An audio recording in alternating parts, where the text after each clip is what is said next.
Does your party share these views with you? Look, I mean, you ask me questions, I'm speaking for myself. But the truth is that by and large, this has been a consensual view in India. Let's remember that the moment the committee system started in our parliament, Congress ensured that the chairman of the Foreign Affairs Committee was always a member of the opposition. Vajpayee Sahib chaired it, Gujral Sahib chaired it, Sushma Swaraj chaired it.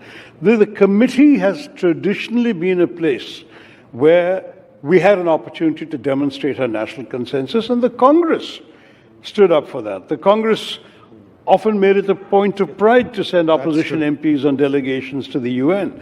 It was a Congress Prime Minister who sent the leader of the opposition to Geneva as the head of the Indian delegation for a debate on Kashmir, with his own Minister of State serving as the deputy to the LO.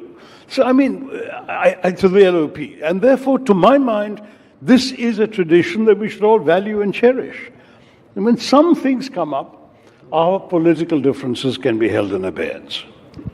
But it seems to us from the outside, correct me if I'm wrong, that your persuasive skills work better in parliament than within the party. I think sometimes, there's virtues in silence. I'll let that comment pass without a response.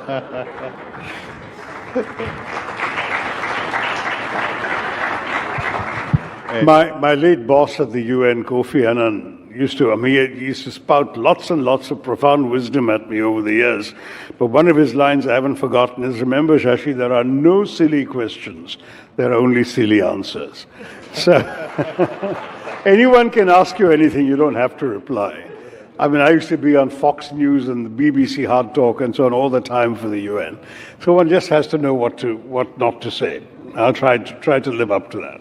All right. I'll get away from domestic politics for now. I'll come back. But just because you have an understanding of multilateral politics, and do you understand this world better than anybody else? When you look at India's groupings now, BRICS, Quads, SCO, which is your favorite acronym? When I look at what, sorry? The membership, the Indian memberships, BRICS, Quad, SCO. Is there an acronym which you would prefer, or is it just good enough to be? I like them all. In fact, I used to celebrate the fact that at one time our foreign ministers would meet their Russian and Chinese counterparts in RIC. Then we would add the Brazilians and the South Africans, and we'd have BRICS. Then we'd kick the Russians out, but add the Chinese, and we'd have BASIC for environmental negotiations. Then we kick the Chinese out too, and we'd have the other three for IBSA, for South-South cooperation. And India was the only country that was a member of all of these, and not merely because our name so conveniently begins with that indispensable element in any acronym, a vowel, but because we actually had something useful to contribute, and because we also had something useful to gain from each of these. And I think that honestly, I have immodestly and unabashedly claimed credit for coining the term multi-alignment way back when I was MOS and before that, and when it was not fashionable. In fact, I must say it was looked at with great disapproval by the foreign policy establishment at that time. So it gives me a particular frisson of satisfaction to see it being adopted by our foreign minister. And now it's become an article of faith. We do, in this networked world, where countries are connected to each other in multiple ways for different reasons and different relationships for different purposes, that multi-alignment makes perfect sense as an approach, and I therefore would like all those acronyms and more. So more plurilateral, as much plurilateral. As much, yeah, absolutely, as possible, and of course, always keeping our interests in mind. I think it's important to realize that not all relationships are equal, and that in some cases, if we find that a relationship serves us ill, we will have to adjust our posture accordingly. In some cases, frankly, we may have to be in some relationships in a purely defensive mode, that our absence would hurt us more than being there, but we don't have to go along with everything they do. So, what's your approach to the China question? You see, because now there has been certain kind of a reset or at least normalization. We see that the supply chain weaponization, there has been a slight backtracking on that. No. I have to admit, I've become a bit of a cynic on China. I've been watching it closely for some time. I saw the good days and I've seen the bad.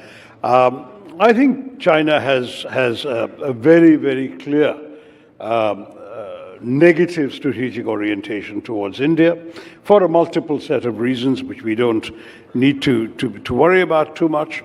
And I think it became apparent just this year. What have we seen? We've seen the withholding of rare earth magnets and minerals, which we can't get from China. We have seen the cancellation of tunnel boring machines. We have seen the withdrawal of 300 technicians and engineers from Foxconn's factories. These are not just administrative arrangements. These are very deliberate decisions that have been made by the Chinese to cut back on any particular sort of ideas we might have that we can become a manufacturing alternative in any of these areas. Then we've seen the extraordinary real-time convergence of China and Pakistan during Operation Sindoor. It's perfectly all right for any country to sell weapons to any other country and for those weapons to be used. We can't complain about that. But there was real-time Chinese cooperation with the Pakistani military, as our military has revealed. So in these circumstances, we have to ask ourselves why, and we know why. I mean, they're not terribly happy with the way the border stands, the LOC. They're not very happy with our rise, quote unquote, and they're also not terribly happy with, let's put it the other way around. They're very happy with the stake they have in Pakistan. And because they have such an enormous stake in Pakistan, the single largest project under the Belt and Road Initiative is the China-Pakistan Economic Corridor. And for them, you know, they used to take an enormous amount of hassle to get goods to Western China. They had to go from the Straits of Hormuz or the Suez Canal, past India, through the Straits of Malacca, into the South China Sea. They had to unload in Guangzhou or Shenzhen, then go all the way across by road, across the highway to Western China. Now they can save 95% of the time and 90% of the cost by just offloading in Gwadar and going through Pakistan, including through territory we claim, and depositing their goods in Western China. These are enormous stakes, and there's every reason why the Chinese will always feel that we are obviously Pakistan has an existential problem with us, and China will feel that that's the side they want to be on.